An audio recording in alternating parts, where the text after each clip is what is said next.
what was that change brought in your life and how you nurtures to today's life and this stardom? Good question. I won't call myself a celebrity or influencer because I would never wanted to be influencer or celebrity. Even my family, all my relations and friends were bullying me, making fun out of me, making fun out of my behavior, feminine character. So now, after the surgery, you became a woman. Yes. Even back then, I felt I'm a woman. Mentally? Yes. And of course, people who didn't know my past, they were like, oh, you cheated on me, how dare you? And I said, I never cheated on you, stuff like that. There are so many people coming up to me saying, oh, I know one girl, I treat her very good. You know, I love your community. I'd be like, if you really love my community, don't mention that. Now, coming towards a professional space opportunities, how is it happening there? Well, everywhere people are ready to give you a job. Yeah. You have to fight for it. I can be Singam if I really want to be, if you try to bring the Singam out of me. Otherwise, I like to be a cat.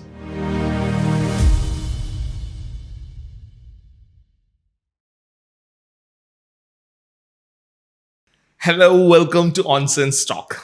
Someone real special, not just an author, beyond that, an activist, a dental hygienist, a person who's pretty popular on Instagram and all other social media platforms, none other than the beautiful Tanuja Singam. Welcome to ONSense Talk, Tanuja. Thank you, Yasin. I'm so happy to bring you here. Okay, so the thing is, like, it's been high time. I'm chasing you somehow to bring to our studio and to discuss about Tanuja, your life, and lot many ONSense thing on ONSense Talk. So, how do you feel now? I'm feeling a bit nervous. Really? Yeah. Yeah. All right. But yeah. Okay. So Tanuja, before we start the shoot, okay, you told like you are becoming a little more nervous now. Yeah, I'm always nervous, but I don't try to show it. Uh-huh. Yeah. All right. I wanted to remind you something. Shall I remind that? Yeah. Okay. Years back, I Yeah. met you for the first time.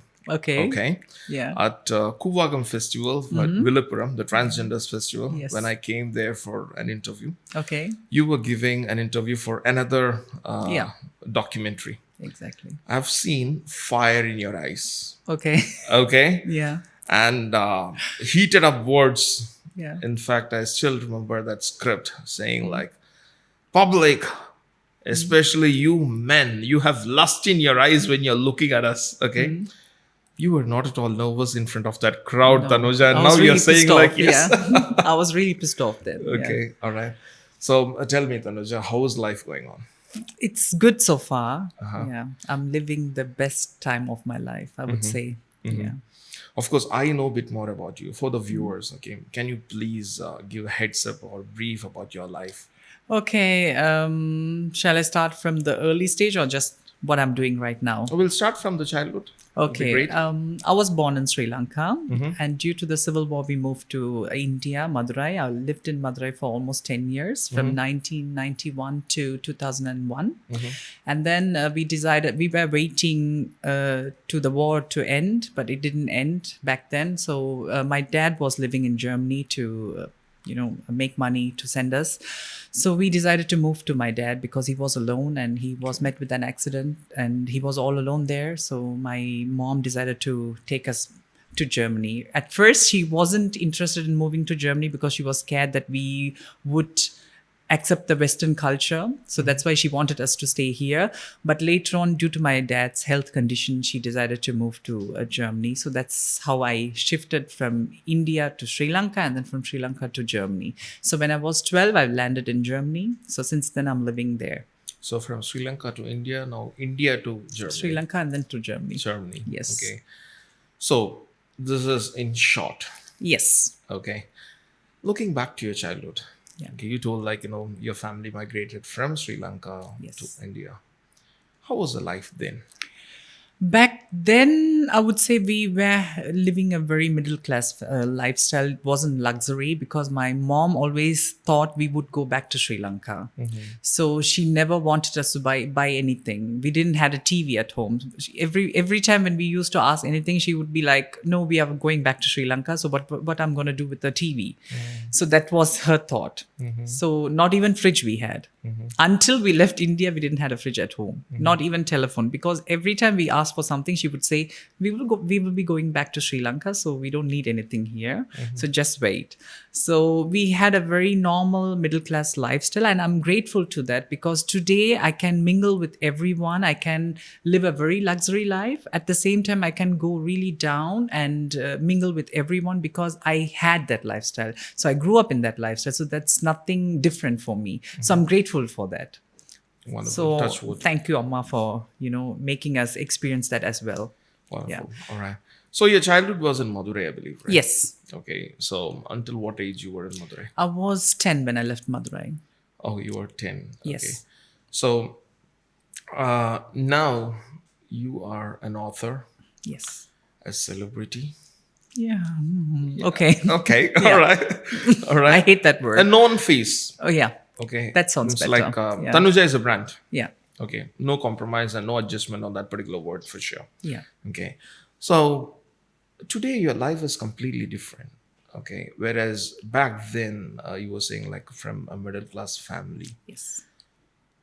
What was that change brought in your life and how you nurtures to today's life and the stardom? Good question. I won't call myself a celebrity or influencer because I would never wanted to be influencer or celebrity. I was just a shy child. I'm an introvert. That's why I said I'm nervous when I came here. So nobody knows that. Everyone, when they see me in the videos, they think I'm an extrovert. I love to explore. I can mingle with people. It's not like that. Okay. I'm a very shy girl. So I never wanted to be famous. I wanted to be a girl next door, mingle with the crowd. Nobody should recognize me. That's what I was doing until you saw me in the Kuwagam festival, In the year of 2017. 2017. Yeah, Okay. that was my life. I never wanted to be in public. I never wanted to be on headlines or on the topic, whenever where people gather. I don't want to be the topic there. But this documentary where I was the protagonist, I would say, yeah. Since then, my life has changed. And So what happened? Can you please narrate it for the viewers? I came here for the festival. Back then, as I said, I was leading a very normal life. I had a breakup. I was in a serious relationship with a Tamil guy from Canada. So once it didn't work out, I really wanted to explore the transgender side of me. Back then, I didn't really mingle with everyone because I didn't want everyone to know there is someone living in Europe who belongs to this transgender community, because I couldn't identify myself 100% with this community. I had issues, we call it this internal phobia. I had this internal phobia. So once the breakup happened, I really wanted to explore this side as well. So one of my guru, who is a nani, she said, Guru Ma. yeah, Nani. Yeah. She's my grandmother. So she said, she's from Singapore. She said, why wouldn't you come there and explore the festival? I said, I'm scared of this festival because those who went from Malaysia and Singapore, from the diaspora countries, they told me scary stories. About the Kuwagam festival. Kuwagam festival, people grabbing you, men touching you everywhere. Molesting. Staring you, molesting, everything. So I said, I'm scared of that. She said, no, come on, let's go there. I can protect you, she said. So that's why I came there on 2016. That was my first time. 17. 16 was my 16 first was- time. okay. So I had a very good experience, even though molesting and everything happened. I had a good time there. So that's the reason why I decided to come on 2017 with some more girls. So I was experienced in 2016. So I said, I can guide you girls. So I was like a tour guide, I would say. So I had about 15 girls with me, my guru, my nanima, and all my sisters. Yeah, So- just to add on something, like people might be thinking, what is this Kuwagam festival is all about? Yeah. It's a yearly gathering on a festival where we get married to Aravan, who's the son of, I forgot the A name. deity. It's a deity. Deity. Yeah. Son of a deity. It's a story from Mahabharata. So the ritual will be performed yearly once. Yes. So that's for transgenders. It's for trans women. It's not only for trans women, it's even for the public. Actually, it was performed by the public. So where Krishna becomes Mohini and marries Aravan. Right. And the next day, Aravan goes on a war and he sacrificed himself to end the Kurukshetra war. So the Mohini becomes widow and she breaks her bangles and stuff like that. So we consider ourselves Mohini on that day, and we just got ourselves into this festival. So it's basically a festival of trans women and the public from the area of Kuwagam. Okay, please proceed. So I came there on 2017, and the documentary team recognized me. It was just a random meet, I would say. I met a psychiatrist from Germany, or psychotherapist, I would say. So he was a white guy. I always get curious when I see white people. I really want to know where they are from when I meet them here. In Germany, I would even not to talk to them. But there, I really wanted to know where he was from. So I said, "Where are you from?" He said, "I'm from Germany." He said, then I spoke in German with him, saying, "Which part of Germany are you from?" He said, "Cologne." And Cologne was the place where I got my surgery done. So I said, "I had my surgery done in Cologne." And he said, "He's a psychiatrist from Germany, from Cologne," he said. So that's why I got to know him. And he got recognized by the team. So he told the team, "There is one more girl from Germany, so you can go and interview her." That's how they came up to me. And I wasn't ready for the interview because that time I was having several boyfriends who didn't know who I was, my past in Europe. I was scared because, I was leading a very double life. And I had many friends who didn't even know about my past. So that's how we live in Europe. We don't really live openly there. So I told my guru, even my guru, she had a white boyfriend. So, and many friends who didn't know about.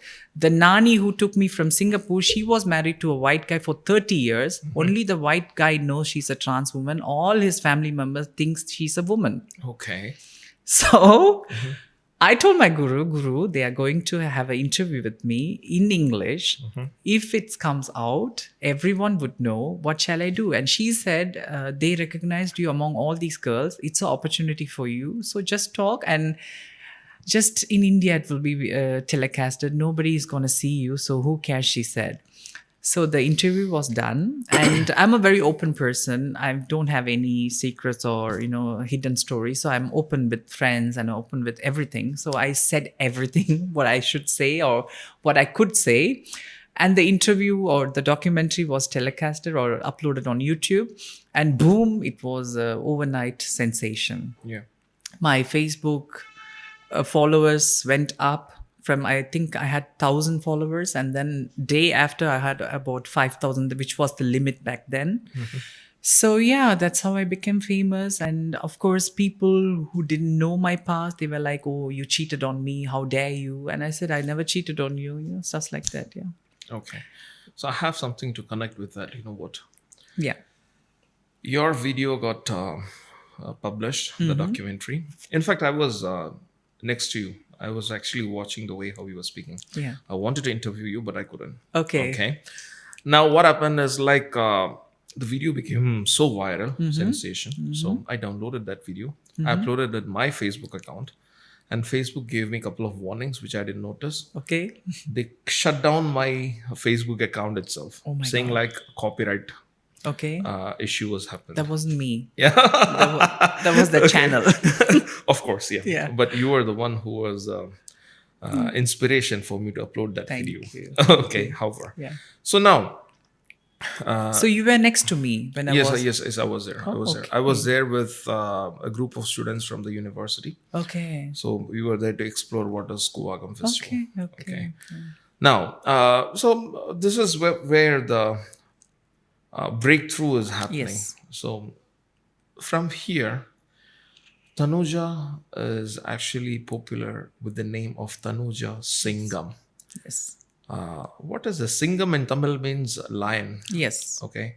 So how this name? I mean, you added it or? No, it's just my father's name. Okay. His name is Thanabala Singam. So my name is Tanuja Thanabala Singam. And in Europe, when we don't use the first name, they use the family name. So whenever they call me at school, they used to say Miss Thanujha Singam. Even at workplace, my name is, if you want to have an appointment done by me, you should say you want to have an appointment by Miss Thanujha Singam, Okay. not Tanuja. So they don't use the first name. Okay. So it's very hard. Even at my clinic, I'm having a very hard time. So whenever my patients call the reception, they be like, I'm going to have the appointment by the lady with the long name.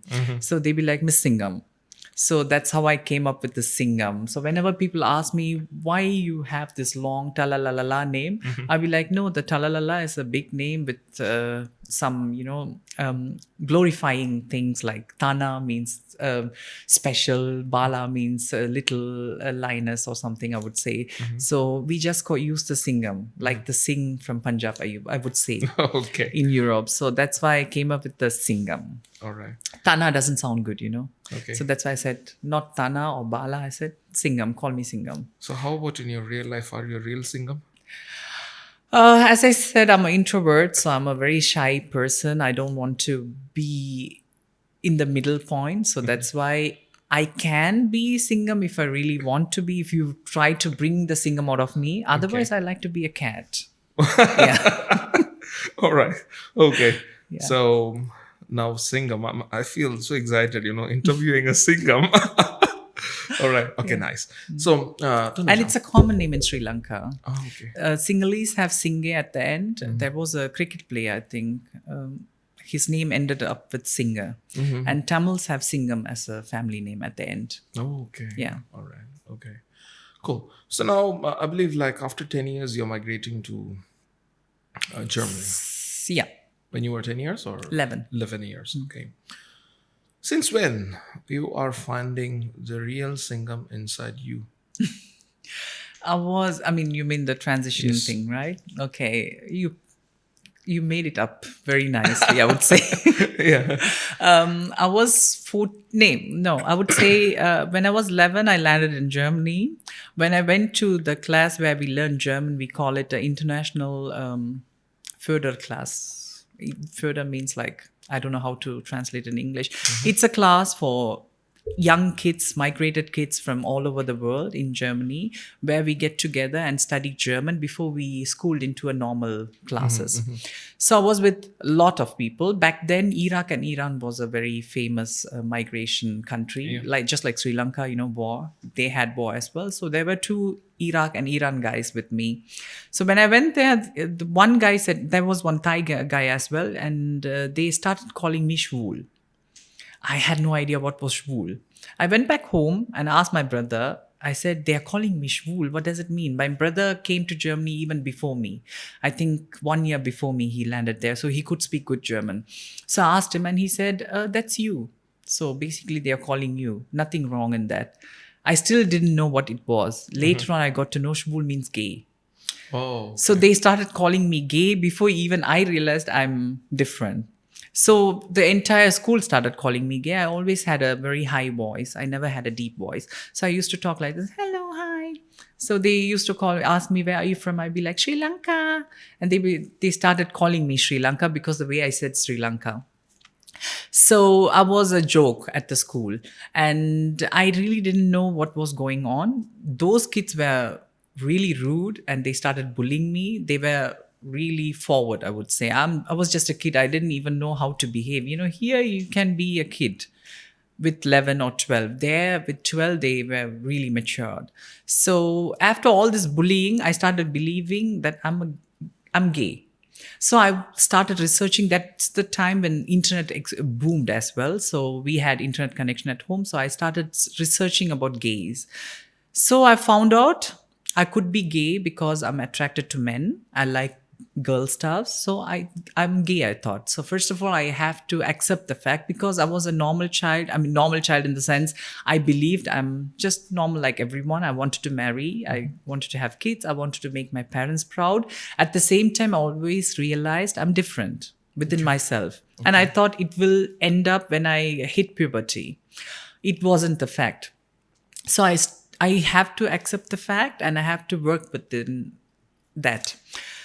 Then when I turned 14 to 15, I started connecting myself with LGBTQIA plus people. That time it was just LGBT.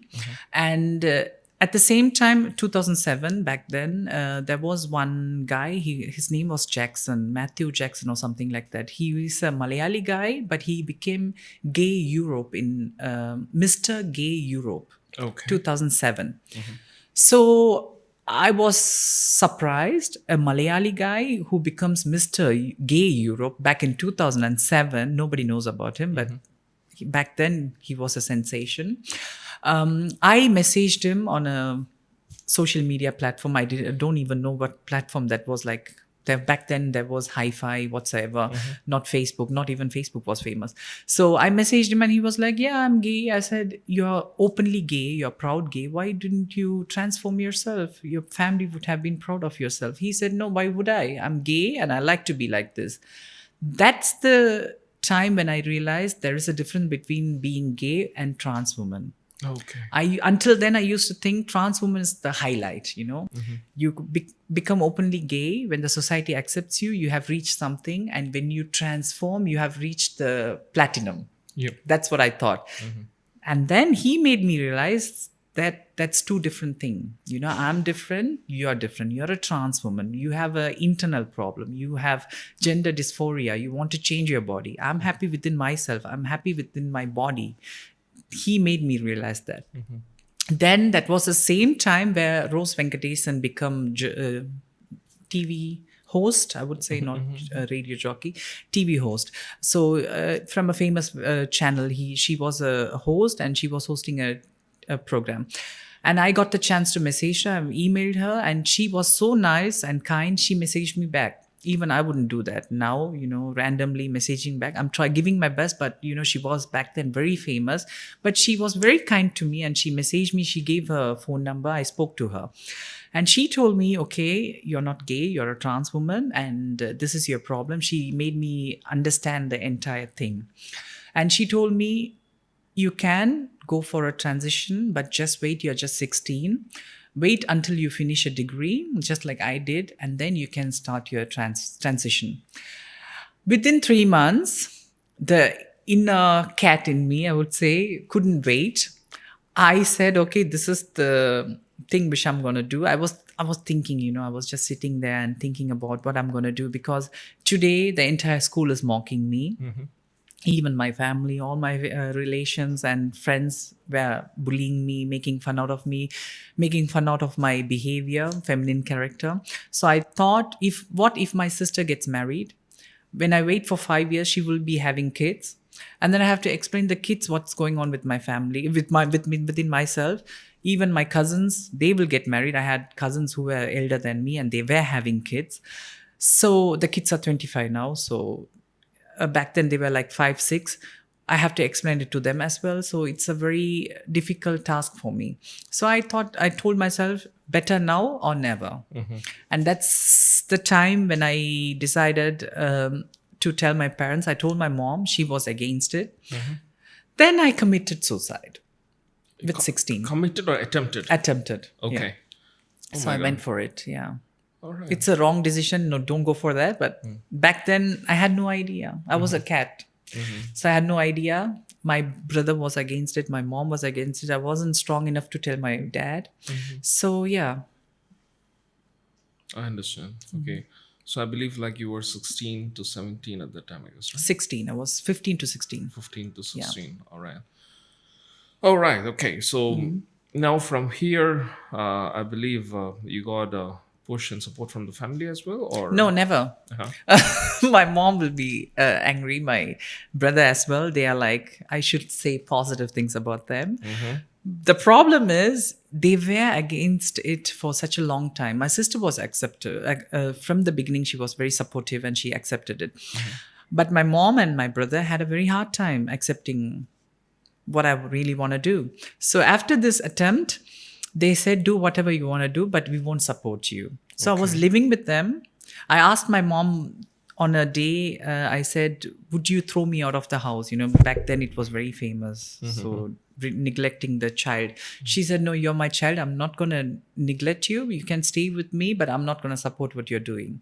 So I went for it. My dad never spoke about that. He didn't really care about that. He always knew that something was wrong, but it wasn't something which really made a problem to him. He had other issues. So my mom tried to convince me. At the beginning, she said, you can dress up on weekend, but stay who you are. Then she said, you can grow your hair, but don't go for surgeries. When I started hormone replacement therapy, she said, okay, go for hormone replacement therapy, not surgeries. When I decided to have the surgery, that was the day when she said, okay, I can't recover anything anymore, so it's done. Since then, I had relief. That's the reason why I pushed the surgery as well. I had the surgery done when I was 18 Oh, so early. Yeah. because I was stressed. She was stressing me almost every day. So I said, okay, let me have the surgery done so she won't stress me anymore. So I was relieved. When you ask me today, I would wait until I have the surgery done because it's a long procedure. Yeah. It's a very serious procedure as well. So you shouldn't be stressing yourself. Yeah. All right. So now, after the surgery, you became a woman Yes. Even back then, I felt I'm a woman. mentally, Yes. but not physically. Yeah. All right. Because every human being's private asset is their body. Yes. Okay. So after the transition, the castration surgery happened. Okay. What was the mental change? What you felt? Was it positive, negative, regret? Okay. It's a sex reassignment surgery, we Okay. call it. Reassignment. Yeah. I didn't feel any difference, I would say. Okay. It was just the happiness that something went off my body. Okay. So no one can bother me, no one can question me. I can I can live my life freely without answering anything. That's what I felt. And no more stressing me to become what I was previously. As if like no one will mock saying like no, you're a gay anymore. Yes. You can say like, yeah, I'm a woman. Yes, even though still are people out there who can't accept the fact that a woman who had the surgery done is a woman. Yeah. A trans woman who had the surgery done is a woman. So we will still face these people. Okay. So yeah, that's what I felt. Wonderful. Now, after this also you were along with your parents? Or? Yeah, I was living with them. Yeah, I was scared to leave the house because Europe was quite forward, I would say. Those trans women who were living there were into drugs, alcohol, whatsoever. I was scared to live that life. Even all my gay friends were living a very hardcore lifestyle. So once I went with I had a good friend from the high school. So he took me to the clubbing. First time in my life, I was 16. I had cultural shock. I never went out with him anymore. We are still friends, but back then it was a really big cultural shock for me. So they were into alcohol, drugs, party, these kind of lifestyles. So I was scared when I come out of this shell, I would get into this trap. So that's why I always wanted to be in the safe shell. But at the same time, being in the safe shell means you have to accept discrimination. You have to accept all the crying and mourning what you hear from your family side. So yeah. Okay. So now you are an activist as well. Yeah, not a real activist, but I'm doing something for the society. Yes. Yeah. I wanted to compare the society here in India, how they treat the trans, as well as now you being a person from the Europe. What is the major difference you find there? Here, I would say there are two extremes. Yeah. You will be glorified, you will be goddess at the one side. If you meet these kind of people, you just feel special. They treat you very special. You become goddess overnight. At the same time, there are people who still can't accept you as a normal human being. Yeah. They don't discriminate you. Nowadays, people here are ready to understand what you have gone through, but at the same time, they are not ready to treat you as a human. So which means they come up with questions which you feel it's not necessary when you meet a random person. It can be a cab driver. You just meet him, you drive with him, you just want to get off and go. That's the situation. But once he realized you're a transgender, he will be coming up with stories like surgeries and festivals and whatsoever. I'll be like, excuse me, we are just having a ride. That's it. So, or if you meet up with some people randomly, they also come up with, yeah, I know one sister there, I know one sister here. I always compare this with caste. There is caste based discrimination. When I see someone from that kind of discriminated community, I will never go to that person and say, I know one person from your community. I treat them really good. What will this person think? Yeah. But there are so many people coming up to me saying, oh, I know one girl, I treat her very good. I love your community. I'd be like, if you really love my community, don't mention that. Yeah. That's something which I face here. From morning to Inclusivity evening. is not there. Yeah. Yeah. Okay. From morning till night, until I go back home, I get confronted with this issue. So that's something which I don't like. Okay. Yeah. So you're expecting equality. Equality, and just leave it. It's just a normal thing. Yes. This is a country where so many trans women are living, Okay. but there is no normalizing it. There is. So now coming to Germany or else in Europe, okay, as a person who resides there, okay, people always think and feel here because I'm a queer affirmation therapist as well. Okay, so people come for therapy, and sometimes parents or teachers they complain saying like, these kids are getting influence from the West and they're imitating here. So what's the scene there? Good question. I mean, I won't say everything is fine there. There are issues there as well from social media, especially. Yeah. The younger generation is having a very hard time there as well because I'm friend with many parents. So what I hear from there is that the younger generation is going through some hard time as well there as well. So I would say it's equal, same than Alright. here. Oh, okay. So means whatever you're doing there, I mean, whatever you're facing here is there as well. It's there as well, yes, because my colleague is a mother. We work together. I had a feeling because when I grew up there, back then in buses and trains, when you travel with the public transport, as a young kid, you have to see fights, you have to see calling names and bullying. So we went through all that. So I told one of my colleague that situation has changed. I told her. She said, no, it's still there. I have a son who's 10 years old and they are beating him. So I had to go to school and tell them not to beat him. So I had to be a man to protect my son, she said. So I said, wow, I thought things have changed. She said, no, just because we grew up, we don't see and we don't face this discrimination. Young kids are still going through that. So it's still there. Tanuja is today a dental hygienist. You have a profession, okay, for your livelihood, okay. Now, here in India, you can find like many of the transgenders still there on the streets. They're struggling to live. They left the home. It's a matter of fact, okay. Now, coming towards a professional space opportunities, how is it happening there? Well, everywhere people are ready to give you a job. Yeah. You have to fight for it. Yes. It is very hard, I would say. It's not easy, but if we are ready to change our body, if we can fight through this community, back then there wasn't acceptance. Today we are respected, we are recognized, people are ready to understand us. Back then there was no recognition, no respect, nothing. But we chose to live this life. We fought for it. Why can't we fight to get a better job and better life?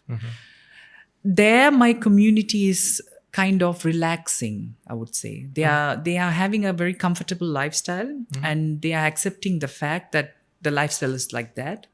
So they are just living in their comfort zone. So I would recommend them to come out of the comfort zone. Okay. I won't blame the society. Yes, my girls will be yelling at me for not blaming the society, but we have to see the other side as well. I had a hard time as well because when I decided to study, I didn't tell them what was going on with my life. I didn't even tell I'm famous. I just went to the college. I didn't tell anything. And there was one girl on Twitter. She reposted whenever something happens, which is sad. Whenever a girl gets molested, my video goes Pops viral. up, yeah. Yes. Yeah. So there was a girl on Twitter, a famous American Twitter Okay, tweet.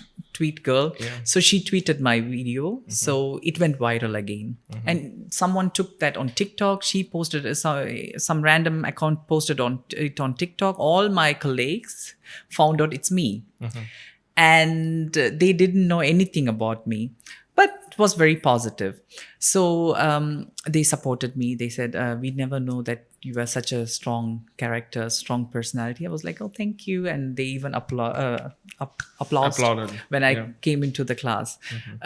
But what I wanted to say is I never put this in front. So I was just a normal person. I didn't want anything about me to be in the front place. I just went there as a normal person. I fought through the place where I am right now. Okay. I had discrimination going on. I have faced problems, but I fought for it. That's what we do. Even in our trans community, we have to fight. Even our girls, they don't support or encourage us. We have to fight through our place. So why can't we do that in the general public as well? Okay, I understand. See, Tanuja is a dental hygienist. Yes. First of all, what is the job of a dental hygienist? We are there to prevent. When this recognition from the society happened, that was the therapy for me. That was the therapy. I'm a very fun-filled person. I don't even think about the trauma which I've gone through. I have forgotten everything. I'm a very happy person. I like to keep my space also happy. Everyone who's next to me happy. You wrote a biography of your own, right? Yes. Okay. What is the name of the bio? Tanuja. Tanuja. All right. I wanted to have an organization for LGBTQ people in Sri Lanka or in India. That was my plan.